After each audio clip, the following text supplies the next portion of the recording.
ఈ హాజరైన బ్రాహ్మణ బంధువులందరికీ అభినందనలు. వేదికను అలంకరించిన బ్రాహ్మణ పెద్దలు, ముందు ఆశీనులైన బ్రాహ్మణ పెద్దలందరికీ నమస్కారాలు. మనము బ్రాహ్మణ సంఘాన్ని ప్రారంభించి 5 years అయింది. ప్రతి సంవత్సరం మనం కార్తీక సమారాధన చేసుకుంటున్నాము, వినాయక చవితి కార్యక్రమాలు కూడా మనం చేసుకుంటున్నాము. మనము సభ్యులు ఆశించినంతగా రాకపోవడం వల్ల మనం అలా అనిపిస్తుంది. బట్ ప్రతి కార్యక్రమం మనం విజయవంతం అవుతుంది. మీ అందరి సహకారం లేకుండా మేమేం చేయలేము. మీ అందరి సహకారం ఉన్నందువల్లనే మేము విజయవంతంగా ముందుకెళ్ళగలుగుతున్నాము. కాకపోతే ఇంకా ముందుకెళ్ళాలి, ఇంకా చేయాలి అనే కోరిక మాకు ఉంది. అందుకోసం మీ అందరి సహకారాన్ని కూడా మేము అర్థిస్తున్నాం. అందరూ మన సంఖ్యాబలాన్ని మనం చూపెట్టుకున్నప్పుడే బ్రాహ్మణులకు అవసరమైనటువంటి అవసరాలన్నీ అందుతాయని నా అభిప్రాయం. ఎందుకంటే ఇంతకుముందు కూడా ప్రతి సమావేశంలో కూడా మన బ్రాహ్మణ సోదరులందరూ అదే చెప్తుంటారు, బ్రాహ్మణుల్లో ఐక్యత లేదని. బ్రాహ్మణుల్లో ఐక్యత లేదని ఎలా అనగలము?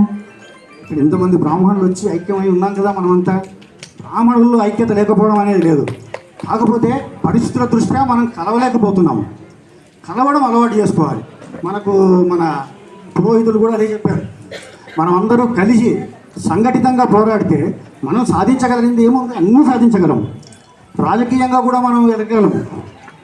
అందుకే నేను కోరేది ఏంటంటే సభ్యులందరినీ ప్రతి కార్యక్రమంలో పాల్గొనండి.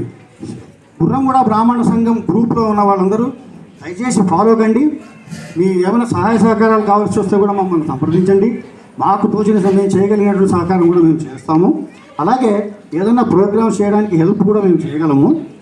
అందువల్ల అందరినీ మేము రిక్వెస్ట్ చేసేది ఏంటంటే తప్పకుండా మీరు బ్రాహ్మణ సంఘంలో అన్నీ ఫాలో అవుతూ ఖచ్చితంగా మీ సహకారాన్ని అందించినట్లయితే మనం అనుకున్న గమ్యాన్ని చేరగలము. ఇప్పుడు మన ముఖ్యంగా నేను చెప్పదలుచుకున్నది, అసలు ఎన్ని బ్రాహ్మణ కుటుంబాలు ఉన్నాయనేది మనకు పూర్తిగా తెలియదు కనుక ఒకరొకరు పక్కన ఉన్న వాళ్ళని ఇన్ఫర్మేషన్ గ్యాదర్ చేసి మన సంఘ సభ్యులకు కానీ లేదా సంఘంలో పోస్ట్ చేయడం కానీ జరిగితే వాళ్ళని మేము కాంటాక్ట్ చేస్తాము. తప్పకుండా మనం అందరినీ కలుపుకొని ముందుకు పోవడానికి అవకాశం ఉంటుంది. ఈ అవకాశాన్ని ఇచ్చినటువంటి మన బ్రాహ్మణ సంఘంకి నేను ధన్యవాదాలు తెలుపుతూ సెలవు తీసుకుంటున్నాను.